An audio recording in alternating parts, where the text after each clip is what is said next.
আসসালামু আলাইকুম। বাইরে আমরা সবাই তো এই পথের পথিক।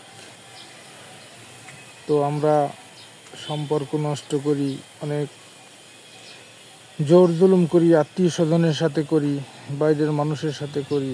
কিন্তু আমরা কখনো কি ভেবে দেখেছি যে আমাদের শেষ ঠিকানা এখানে? তো আমরা যা কিছু করি ভেবেচিন্তে করা দরকার। তো এই জন্যে বলতেছি যে আত্মীয় স্বজনের হক মারা, আরও অনেক মানুষের হক মেরে দিয়ে নিজে বড় কিছু হয়ে যাওয়া, আবার সবসময় নিজেরে অনেক বড় কিছু মনে করা, আমরা এই সমস্ত জিনিসগুলি মন থেকে ঝেড়ে দিই। ঠিক আছে? এতে কী হয়, নিজের ক্ষতি হয়, উপকার হয় না। তো সবসময় নিজের অনেক বড় কিছু মনে করা, এগুলো আমরা মন থেকে বাদ দিয়ে দিই।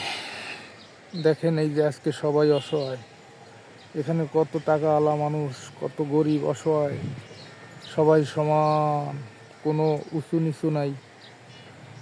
এখানে সবার পরিবেশ এক সমান।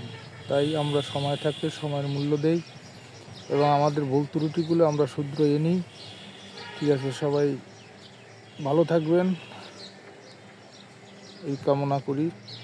আসসালামু আলাইকুম।